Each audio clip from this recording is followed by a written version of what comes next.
This is your brain on risk. This is Mind Over Money, the podcast where Kevin Cook exposes the psychology of investing.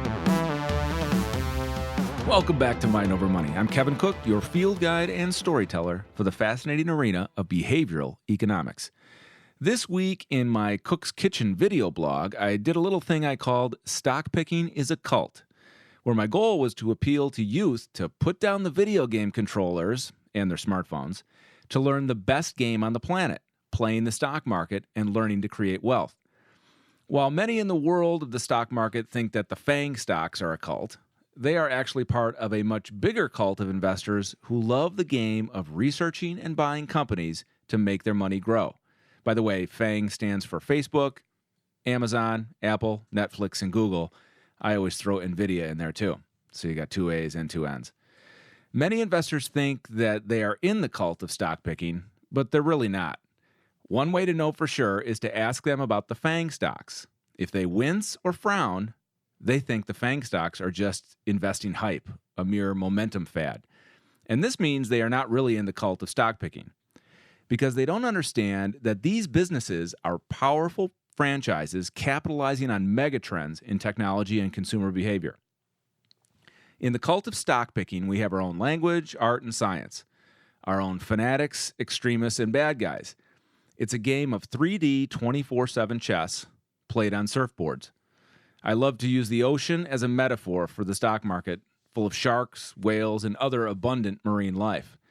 And my mantra as a trader is, I'm just a surfer looking for the next wave, never blaming or hating the ocean for being itself.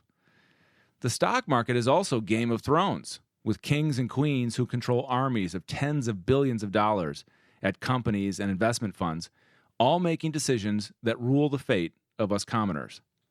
I cover all this in my video, Stock Picking is a Cult, which you can find on YouTube on the Zacks Investment News channel. As always, I'll have all the links in the article version of this podcast on Zacks.com. To me, the stock market is truly the most fascinating, the most complex game on the planet, full of way more surprises and wild randomness than any video game could offer. That's why I'm reaching out to millennials through my work to convince them to learn my favorite game, the best game, one that could actually make them rich someday, one that will serve them their whole lives as they learn to save and invest in world-changing companies. I'd much rather have teens and 20-somethings learning science and the math behind video games, but if I can't convince them of that, at least come where the money is. But maybe I'm missing something, I thought this week, because apparently there's a lot of money in video games. For somebody, the video game industry hit $108 billion in revenues last year, and it's growing at mid-single digits overall with high double digits for some areas, like free-to-play games, which were connected to $82 billion of that $108 billion. Go figure there. We're going to learn about that. And esports, which are expected to grow over $1 billion this year. This cult of gaming is apparently not just a fad either. Hear me out. I'm not giving up on my views. I'm just thinking that it's time for us in the over 40 crowd of investors to learn more about the growth mania that is fueling new wealth in unheard of ways. So I brought in our resident expert on all things youth culture, including gaming, Ryan McQueenie. Ryan has a daily live show here at Zacks called Free Lunch. It airs every weekday at noon Eastern. You can obviously find it on YouTube at the Zacks Investment News channel. Find it on Facebook. I think he's on Twitch too, so you can get alerts. If you don't watch him live, catch it later. He's always doing some hot company news that week, maybe something going on in the stock market that morning. Always some good fresh stuff. So what really spurred my curiosity about the gaming industry was actually an article by Ryan this week about something called Fortnite Battle Royale. Welcome, Ryan. Yeah, well, I'm happy to be here. It's my first time ever on the Mind Over Money show. I hope if we have some Zacks lifers who listen to this and listen to the rest of our shows, they'll recognize my voice, hopefully. But I'm glad to be here. And yeah, I think let's start exactly with Fortnite Battle Royale. I had no idea what it was. So I read this article and I'm like, I have to learn about this because apparently this is a craze, part of some cult that is generating a lot of money, even though it's a free-to-play game. What is it? Where did it come from? Yeah, so it's I would call it a Battle Royale style shooter game developed by Epic Games. It's a studio based in Cary, North Carolina. I used to live in Cary, North Carolina, so No kidding. shout out to Epic Games. Wow. They have grown exponentially, obviously, with the launch of Fortnite, in a much bigger operation than was when I was down there. But that was always cool to have Epic Games in our backyard. But yeah, so it's free to play, the Battle Royale game mode at least, and essentially available on basically every platform you can think of. So PC, but also it's hugely popular on consoles. So the main ones being Xbox and PlayStation 4, Xbox One and PlayStation 4. But are kids playing this on their phones too? Yeah, so it's Okay. also available on iOS. I believe the Android version is launching like imminently, like within the next couple weeks. I had heard soon, a few weeks ago. So should be available on most phones now here within the next couple months. And this is one of those last man standing games, right? Like 100 players come in, and so you're playing somebody that could be on the other side of the world. Yeah. And they're duking it out with some kind of weapons and Yeah, so as I said, the battle royale aspect of it is that last man standing type of element, where, as you said, in Fortnite it's 100 people drop into the map at once, and then you're fighting to be in the most popular version of it. You're fighting to be the last single person alive. Okay. And so you drop into this map, and you just basically start with nothing, and you harvest resources, you find weapons, and you fight the other people that are around. And you're hopefully the last one alive. There is like a co-op where it's 2 versus a bunch of other sets of 2 people. There's probably some larger team game modes as well, up to 4. So yeah, there's a team version. The single version is the most popular. Now, how is Epic making money off of this? So it's the freemium model, if you will. So you can play the game for free. You go your whole life playing it every single day and never spend a single dollar on it. But one of the cool things that they allow you to do is kind of customize your character by like essentially skins and characters. Okay. So that your appearance in the game is different.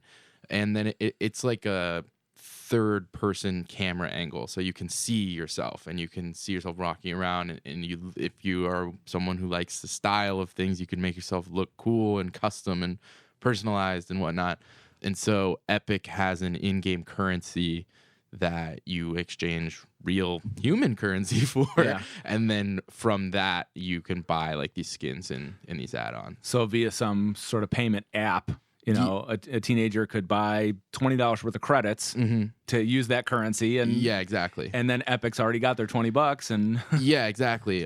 That's a great point, obviously, then, is that exchanging it for the in-game currency means that even if you don't end up spending the in-game currency, Epic already made their money. yeah, and you're likely to spend it. I would think if most kids, if they drop it, they're going to find a way to use it. Yeah. If they love the game. Yeah, and one thing I'll say, one reason why I think Fortnite is so popular, when there's a lot of games that have adopted this freemium model, as you said, the free-to-play accounting for the majority of overall gaming revenue now. And what's so fascinating to me about why Fortnite has become the most popular one is that I really do think is because Epic nailed their version of the freemium. They made it so that paying money doesn't make you win the game over people who didn't pay money. There have been other studios who have tried this free-to-play model, and they've gotten backlash because it wasn't free-to-play, it was pay-to-win. And so paying money leveled you up faster. It gave you much better weapons. And people just said, you know what? I don't want to do that. I don't want to play that. In this case, the purchasing goes on with the skins and the appearance, and you don't necessarily have an advantage over your opponent per se, especially not compared to some other games.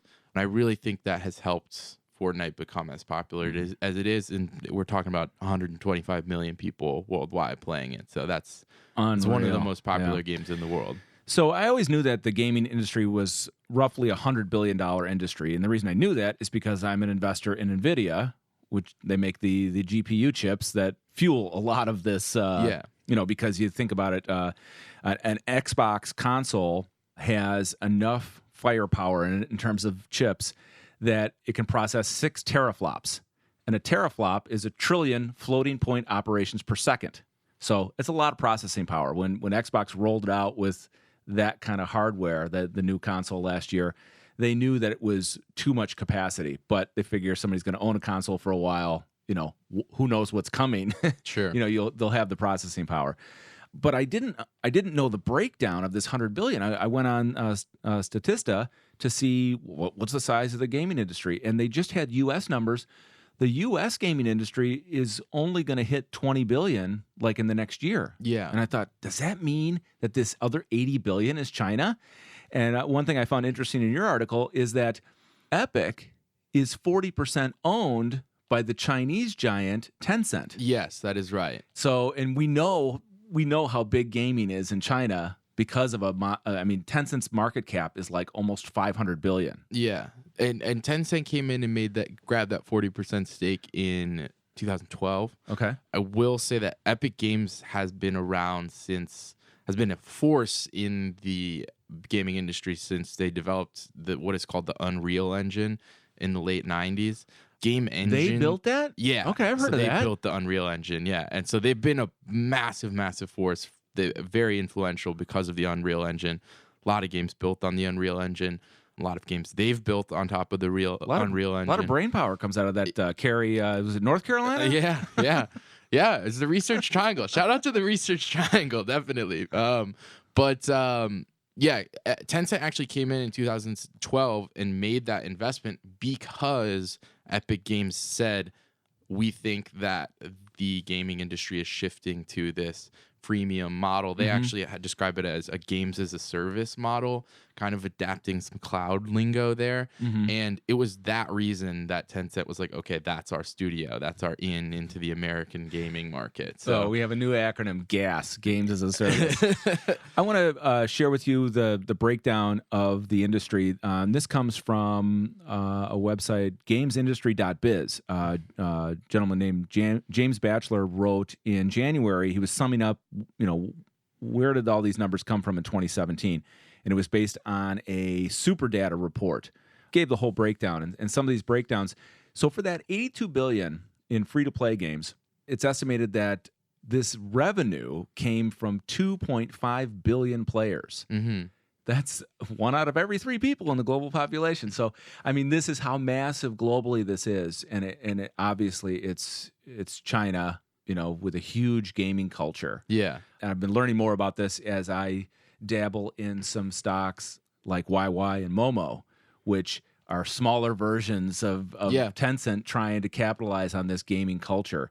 Not just China, too. The Koreans and the Japanese it's deeply embedded into their culture. And when we talk about the competitive scene, which we might talk more about esports at some point, the competitive scene is dominated by Asian teams, specifically the Koreans and the Japanese and the Chinese, to the point where there are some games like League of Legends is a good example.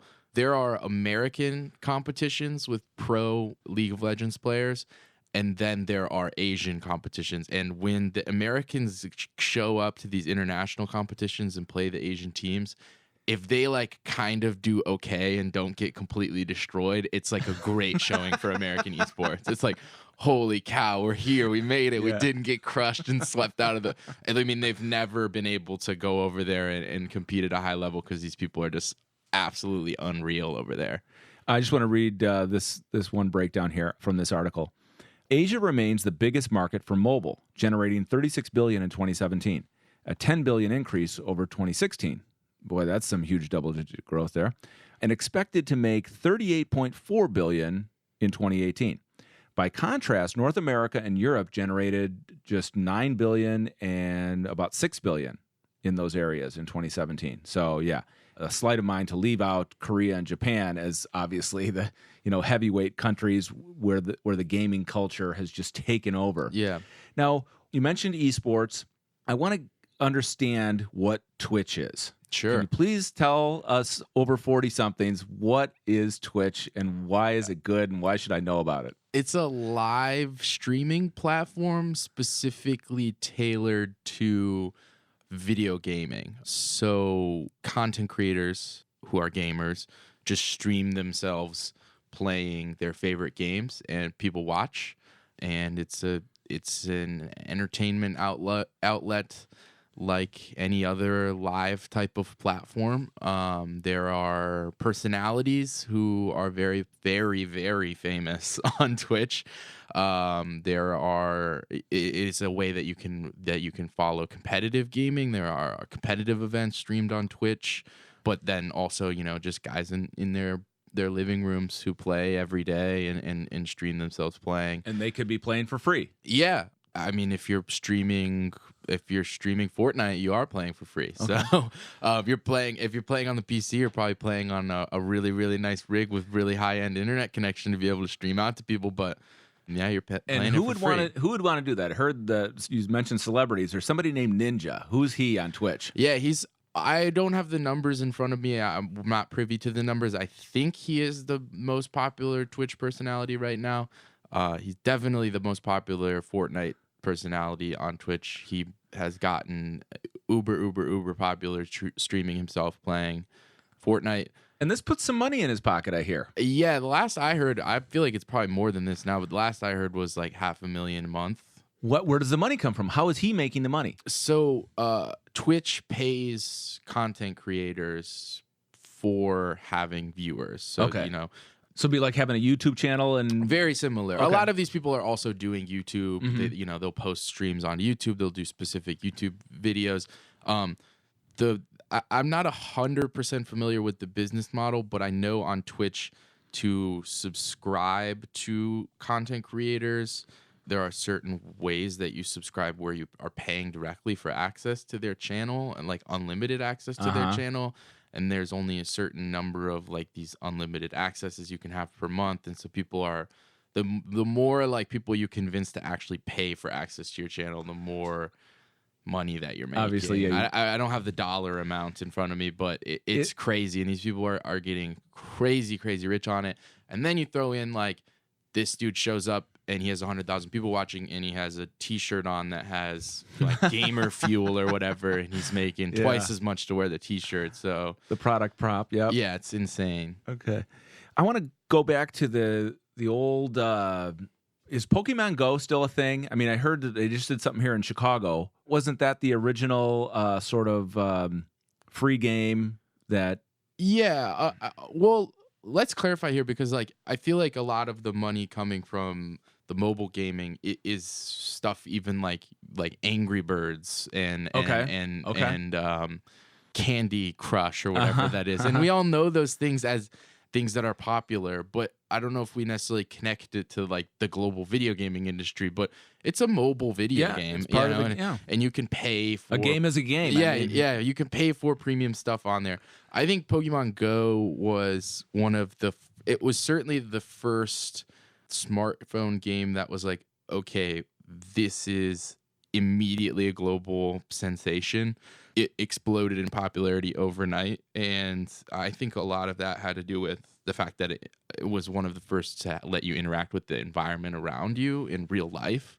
And yeah, that same thing, freemium model. And I would think we would see more of that. That's kind of where I'm heading, is like whether or not Pokemon Go is popular, that sort of platform with AR, augmented reality, and interacting, you're in a virtual world or you're in you're connected to the real world.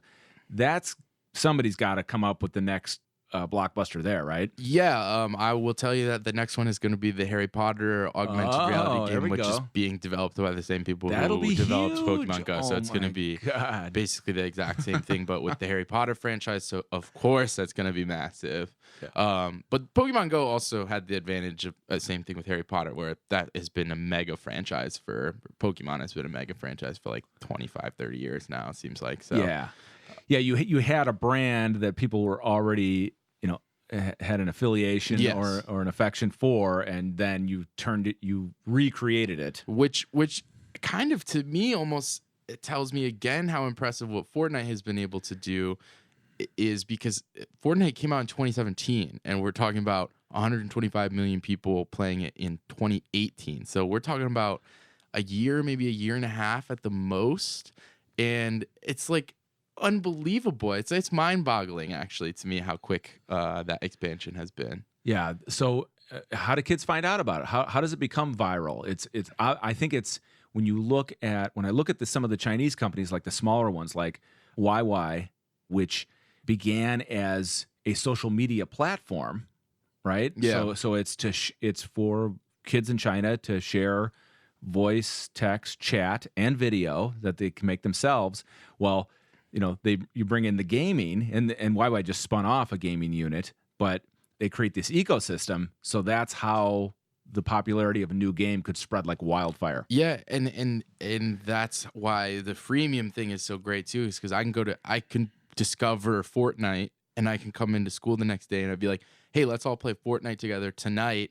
And every single one of my friends can do it because they can just go home and download. If we all have the same console, boom, they can just go home and download it. It's free. You don't have to go like, oh, hey, can you convince your parents to give you $60 for the brand new Call of Duty game? Right. It's the 9th Call of Duty game they've had to buy you in 9 years, but like, can we get all the new Call of Duty game? No, you just download it. I wouldn't even have to tell my parents if I was in 6th grade. So it's completely changed the landscape, definitely. Yeah, well, you just led into my next topic. I want to talk about the standard players, the old guard here. We've got Activision, EA, Yeah. and then Take-Two are, it seems like, with these free-to-play games, and somebody can just invent a game and come out of nowhere, that are these businesses, are they going to be dinosaurs, or will they keep, do they need a new blockbuster to survive? What is it? Is there an expression that goes, "A rising tide lifts all boats"? Did I make that up, or is that No, did people say that? No, oh yeah. I don't know if it's necessarily 100% true in this case, but I will say that the advent of Fortnite has definitely breathed some fresh life into console gaming, which desperately needed it. Okay. Which helps the console makers more so than anything. So Sony and Microsoft. But very good observation. So it's I'm thinking that the world is going totally mobile, but what you're telling me is no, some of these new games bring people back to the console because that's the best place to play it. Yeah. So the issue was that everything was going mobile, and in gaming, if it wasn't going mobile, it was going to PC. More people were PC gaming. Okay. That's really where the highest level of competition goes. So esports and that growth really has helped PC gaming as well. But this has really breathed some life into console gaming. Nintendo has been doing just fine with the consoles because the Switch is a killer. Everybody loves the Switch. But, this has got people back on their PS4s and their Xbox Ones with the controllers in their hands every day. And that rising tide lifts all boats should maybe be a good thing for the traditional game publishers that sell a lot of console games. I want to talk about EA specifically in terms of the freemium model, because they got caught up in a big time mess with the pay to win model. Last holiday season, they were putting out a new Star Wars video game, and it wasn't even going to be a free to play game. It was a full paid game. Plus, then you could pay more money to level up quicker and get better perks and that type of stuff. And there was such a gigantic backlash publicly to the way they had these in-game purchases put together that EA had to come in and say, okay, we're actually going to for now suspend that structure that we announced it was going to be. We won't do it that way because of the feedback we've gotten. And the game did not do anywhere near. It was a Star Wars game coming out, in line with the last movie. And I mean, it should have been a mega hit, and it wasn't because of this. So sometimes these old pros, they get it wrong too. Yeah. But Activision Blizzard, you're still talking about. You still have the Call of Duty franchise, which is huge. I mean, the list goes on with the Activision franchises. Really, who's Grand Theft Auto? Who's that? That's Rockstar Games, which is it under anybody? Do I know? I don't know. I can't. Yeah. Rockstar Games, and I don't know if someone owns them or not. And then EA will always have, of course, EA Sports, which is FIFA, which is the biggest sports game ever. Yeah, I was just looking at some of the market caps here for the big players. Activision, $62 billion. Take-Two is about a $14.5 billion company, and EA is a $45 billion market cap. And Goldman Sachs agrees with you, Ryan, on the outlook for consoles. I had just looked up a quick report before I came in here, and this is a quote, sort of the headline quote from Goldman on a recent report. While growth in mobile and PC games grabs headlines, don't count out the console as the centerpiece of electronic gaming. the analyst from Goldman Sachs Research, explains how a shift to digital downloads, more portability, and the rise of virtual reality may position consoles for years of growth. So that's an outlook for these companies. Like you said, obviously don't count them out. And then look what's coming. I mean, digital downloads are huge. The console allows you to play much better than you could on your phone. And then they're talking VR. Yeah. So, I mean, that is a whole exploding area that we don't know how it's going to change gaming, really. Definitely. I will say that the PS VR, which is Sony's the PlayStation VR, is one of the better in-home affordable VR experiences that you can get anywhere in the world. And yeah, in terms of the digital downloads things, like people just straight up don't buy physical games anymore. It's almost completely disappeared, much to the chagrin of GameStop. So yeah, oh my gosh. Definitely been tough to survive for GameStop because people just don't. There's literally no need to buy a physical game anymore. A little bit of the secondhand market still exists, which GameStop is desperately clinging on to, but the less and less physical games people buy, the less and less secondhand versions of those games come into the market. So GameStop's had to they're now selling comic books in stores and stuff like that. They're trying to get people to come in and buy like toys and collectibles, which is a whole nother branch of this that came up this week with the Fortnite game because they reached a deal with toy company that actually just went public recently to do the first line of Fortnite toys, which is another kind of revenue generator in this industry. So there's a lot going on. Yeah. And two more things I wanted to mention. I didn't even know about this game called PlayerUnknown's Battlegrounds. Yeah. Which is like PUBG. PUBG is the acronym for that. Apparently my son plays it. And this is from a small company. So it seems like a game can come from some small developers and succeed out of nowhere, just like a hit song, right? Yeah, exactly like that. Especially with the way these things go viral these days, it can become a cultural phenomenon overnight. Before I answer that question, I did want to say that Rockstar Games is a subsidiary of Take-Two. So Take-Two. Okay, has the GTA franchise under it. Yeah, I knew it was one of the big ones. But yeah, so it's interesting to bring up PUBG after we've talked about Fortnite because PUBG is pissed at Fortnite because PUBG was like the first popular battle royale game, battle royale shooter, very similar type of game mode in the way that you're, one versus everybody type of thing. And then Fortnite was like, just kidding, we do battle royale. We do it so much cooler and we're so much bigger than you now. And so I haven't checked the status of it recently, but there was a lawsuit between the makers of PUBG and Epic Games kind of saying like, hey, you stole our battle royale idea. I don't think that has much water to it or much weight to it because, it's not like they came up with the idea themselves either. But just interesting, a little bit. I think they're a little bit salty, a little bit jealous. One thing I learned interesting about the PUBG is that they have released it in beta, and whenever they released it, and they just keep improving it based on player feedback. Yeah, which is kind of a cool community thing, right? It's like I think it creates more engagement if the players are actively playing it and then figuring out what's wrong or asking for improvements. And then the company can go back and code that. Yeah, and you're much more excited to do that with the free-to-play than the paid-for games, especially when it's free-to-play and it's mostly all online. That means you can just send the updates out online as well. Everybody's getting it. Everyone has the same experience. Whereas if you spend 3 years coding a story mode to something and it's an immersive story mode type of game, it's tougher to go in and patch that based on player feedback. So interesting. Yeah. Almost to the point where story mode games aren't as relevant really in our public conversation. For better or worse, there are still companies that are known for their story modes, still really popular games with immersive story modes. But something like a Call of Duty, for example, which always had story mode and an online experience, there is still campaigns. It's just they don't put any effort into it really anymore. It's a shell of what it used to be. Okay. All right, Ryan, thanks for coming on the show and filling us in on all the cool stuff happening in gaming.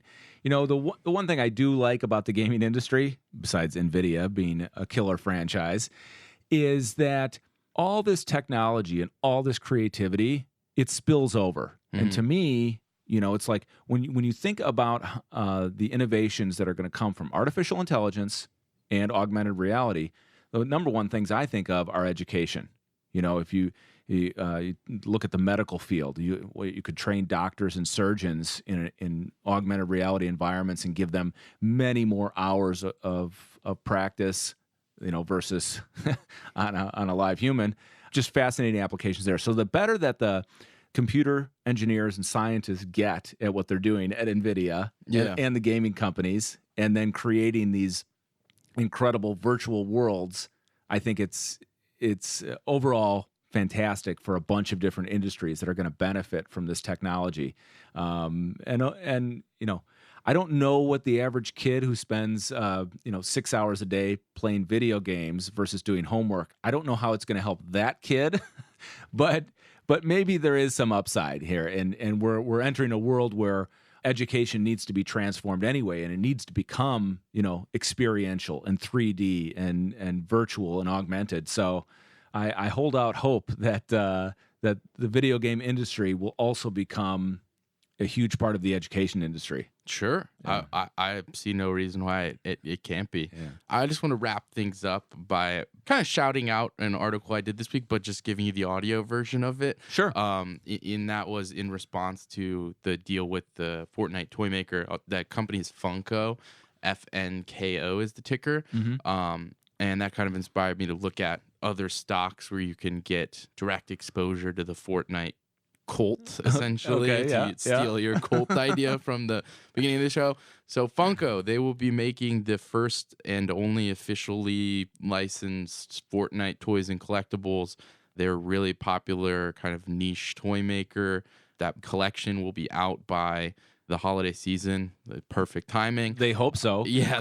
It could be a fortune maker for them. Yeah, FNKO is the ticker there. 10 cents, obviously with the 40% stake in Epic Games. That is, what's the ticker on time? TCEHY. Perfect. And then the last company that I would shout out, both of those are Zach's ranked number 2 buys right now, by the way. Turtle Beach Corporation. This is an interesting one, yeah. This is a fascinating stock, one that might catch some eye rolls from people because the bit of craziness going on with it. They make headsets, really high-end gaming headsets. Helps you, if you're taking your gaming seriously, helps you get an advantage. You can hear people sneaking up on you. You can hear sounds of the game a lot more crisper, a lot more cleaner. And that ticker is HEAR here. This is a stock that was about $2 a share for more than a year, hovering around $2 a share, is now at $25 a share. It's like 1,500% gains so far this year, because they came in and they said, hey, you forgot about us. And also, you know how Fortnite's crazy popular? We've been making all the headsets people are buying to play it. So that's a crazy growth story. Do you own any of those stocks? I do not. Okay.